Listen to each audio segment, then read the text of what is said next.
Você já está ficando cansado, né? Mas uma questão que eu acho que é muito importante na nossa época é, assim, uma questão crítica. Psiquiatria.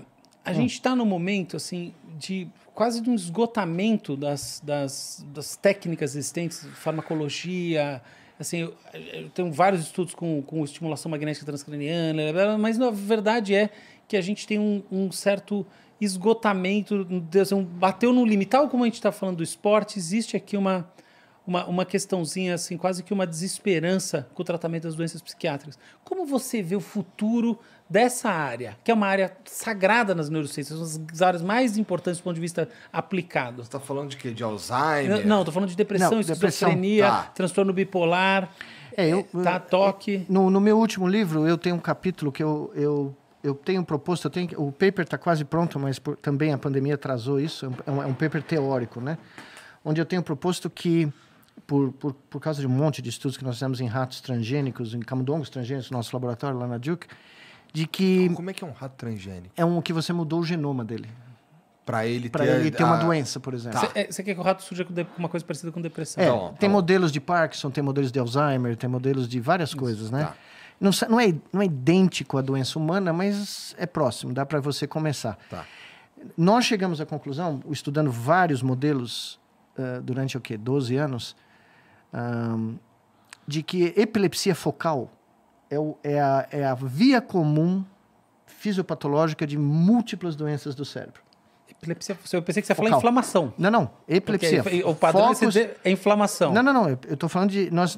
por exemplo, Parkinson. No nosso trabalho, que foi a Capa de Science em 2009, um aluno meu... Começou assim, um aluno meu me trouxe um espectrograma de um rato transgênico. E falou, veja aí, o que você acha que é isso? Eu falei, mas por que nós estamos estudando epilepsia de novo?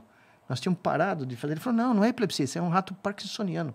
Um camundongo parkinsoniano. Eu falei, não, isso aqui é um padrão... Dos gânglios da base. Epileptogênico, né? Epileptogênico. Ele falou, não, isso aqui é o camundongo do Mark Ron, aí, do farmacologia, que tem todo o fenótipo de doença de Parkinson. Dito e feito, nós encontramos uma crise epilética no sistema motor, em todas as estruturas do sistema motor, que quando você alterava... Imagina você desfibrilar o coração? Nós criamos um desfibrilador do cérebro. E usamos a medula espinal para entregar o sinal desfibrilador. Em vez de pôr aqui, nós fizemos aqui atrás um chip que a gente pôs. Uma descarga elétrica. A descarga elétrica, a crise epilética ia embora, o ratinho saía andando. Antes ele era congelado, porque ele tinha um Parkinson terminal. Fizemos em macaco, mesmo resultado. Agora tem mais ou menos 100 pacientes no mundo que estão usando a nossa técnica de estimulação da medula espinal para desorganizar essa crise epilética que eu chamo focal. E as pessoas que estão paralisadas começam a andar imediatamente. É uma cirurgia de 45 minutos, né? Só que aí nós começamos a fazer outros estudos com outros animais. Animais com mania, animais com depressão, teoricamente, né? Não é igual a gente, mas são modelos animais. E aí eu cheguei a concluir... Eu estou listando mais de 60 doenças neurológicas e psiquiátricas onde eu encontrei evidências de um foco epilético em alguma parte do cérebro que é relacionado causalmente com os sintomas. Porque se você acaba com aquela crise epilética, o bichinho fica melhor. Esse é um dos coisas mais surpreendentes que eu vi toda a minha vida, tá? Mas meu lado cético está aqui coçando, mas eu tô achando muito interessante. Eu tô chamando... Eu não estou nem mais dividindo entre neurologia e psiquiatria. Nesse paper, é uma proposta de unificação das doenças do sistema nervoso central pelo mesmo mecanismo fisiopatológico. Então, não independe se é genético a causa, se é metabólico, se é trauma... A causa, o mecanismo final que leva inclusive Alzheimer, tá? Alzheimer, estou fazendo um estudo muito... É uma epilepsia. É uma epilepsia na fase aguda, onde você começa a ter o declínio explosivo de funções cognitivas, você tem focos epiléticos. Pera. Mas quem diz que isso não é uma propriedade emergente e a base é, por exemplo, num caso, a morte dos neurônios dopaminérgicos, no outro caso você pode no outro caso... Você começa com a morte dos neurônios dopaminérgicos, mas o caminho... Transportador de serotonina claro, e assim vai. A causa pode ser múltipla. E a base toda é inflamatória. Ela é epileptogênica. Então, diferentes caminhos levam a uma crise epilética num território tridimensional do cérebro que gera os sintomas. Então, se você intervir na crise epilética na hora certa, se você antecipar que ela está para ocorrer... Você corta essa corrente. Você corta essa corrente, esse flow. Então, o que eu propus? Vamos usar a coluna... O mesmo lugar que eu usei para o Parkinson, para outras doenças e começou a funcionar. Tá? Então, um estudo de depressão crônica foi feito comparando...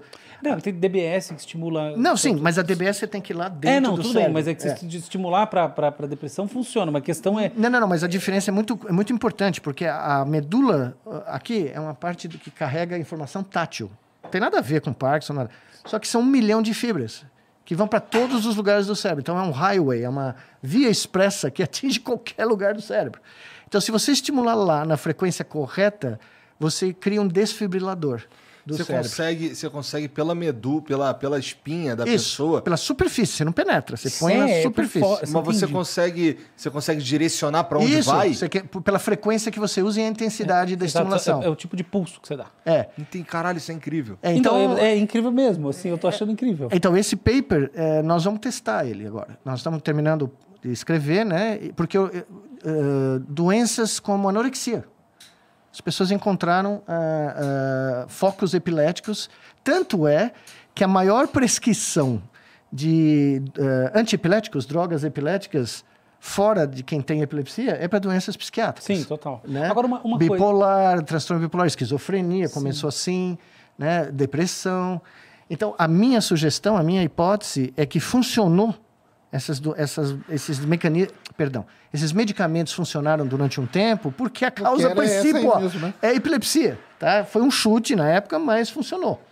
E o que eu estou sugerindo é que talvez o tratamento no futuro seja por neuropróteses. Seja por coisas como essa, modulação elétrica. Não, isso eu acho que pode ser. Mas, por exemplo, vamos lá, como é que essa sua teoria que assim, é muito fora da... Você é um cara absolutamente fora da caixa, então você é fora da caixa só todo dia.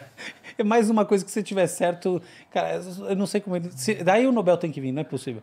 Mas porque é muito absurdo. É porque isso muda paradigmas. Olha, eu estou falando de uma área que eu conheço cada detalhe dela, e isso está fora do convencional total. Mas vamos lá. Como é que essa teoria se encaixa na questão da morte neuronal, que a gente tem um monte de estudo, tá? Com encolhimento de cérebro, perda de substância branca, que eu não estou entrando nesses detalhes, são chatos para quem está vendo em casa. Mas, enfim, doença psiquiátrica de longo prazo muitas vezes gera alterações no cérebro em si. Isso. E aí, físicas. Então, é que a atividade epileptogênica, ela leva à morte celular. Então, se você tiver uma magnitude, tanto de intensidade como espacial, suficiente... Em Alzheimer, por exemplo, tem vários estudos agora mostrando que você vai ter um decaimento, né, cognitivo, mas é pequeno. Antecedendo a fase de decaimento mais importante, onde você tem morte celular muito grande, registrada por vários métodos, você tem uma atividade epileptogênica surgindo em diferentes áreas. Isso que é a questão. Então, na sua tese, essa atividade epileptogênica... Ela maximiza. Ela que seria a causadora da morte neural. Ela é uma das amplificadoras. É como se você tivesse um sinal na guitarra que não está muito alto, mas aí você põe num amplificador e o sinal explode. Tá? Você amplifica o sinal. Então, você magnifica a dimensão da morte celular. No Parkinson, a gente...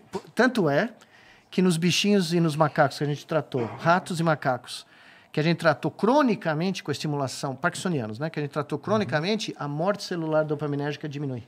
Tá. A gente conseguiu resgatar 20% dos neurônios que, teoricamente, teriam que morrer. Isso foi meses de tratamento, né? Mas o beleza disso é que 2 vezes por semana. 1 hora por dia. Não é contínuo. Não é que nem DBS. Você não faz contínuo. Você estimula 1 hora por dia, o bichinho fica 72 horas legal. No finalzinho, você vai... Mas aí no ser humano, quem queria fazer? Tipo um chip? Nós já temos o chip, né? Já fizemos. Mas aí ele é programado para... Ele é programado... tanto tempo dar o disparo lá. E não só isso. Ele pode ser programado à distância. Seu neurologista pode regular esse chip. Caramba. Se você estiver tendo sinais... né, que estão muito mais graves. Vou fazer uma pergunta super idiota. Não, mas, gente, esse chip... pergunta. Esse chip, ele dispara... pulsos elétricos. Mas ele precisa ter uma bateria para isso? Ele tem uma bateria. Entendi. Tem uma bateria, mas a bateria, como é intermitente a estimulação, não é contínua, a bateria dura muito tempo. E é subcutânea. A bateria não é profunda. Então você substitui ela muito rapidamente. Entendi. Se você tiver certo, você não ganhar o Nobel, eu não sei mais quem ganha. Não, o Palmeiras ganha do Tri da Libertadores, eu tô bem. Não quer nem o Mundial. Talvez é muito fora da caixa o que você está dizendo. Não, eu vou te contar outro segredo que minha mãe disse que eu nunca poderia contar na minha carreira. Eu dei 3 palestras no Comitê Nobel, né? Uma eu dei para os 3 comitês, que é o Simpósio Nobel Interface Ser-Máquina. Eu abri o simpósio, eu fui de paletó, né? Eu não tenho gravata, mas de paletó eu fui. Senão minha dona Giselda, né, não matava. A segunda foi no Karolinska Institute, que é o Nobel Lecture, que também é um negócio assim mais, né, formal, tava todo mundo Tu lá. também foi de paletó? Eu pus o paletózinho, o mesmo, que é o único que eu tinha. Tá.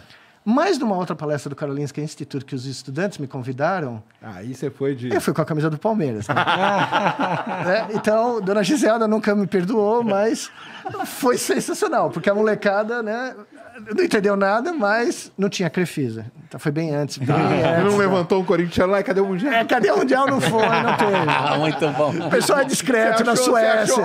Você fez o cara chutar a bola, o macaco comunicar, o Brené, mas e o Mundial do Palmeiras?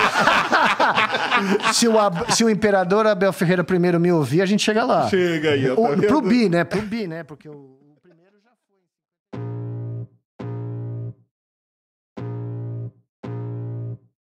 I can feel the blood creeping up from the heathens. Got will, got fight, got pride, got reason. If they wanna go eat, then you know I'm gonna feed them. If you're coming for me, hope you're ready for a demon. I got eyes in the back of my head, I'm seeing. Take me for granted.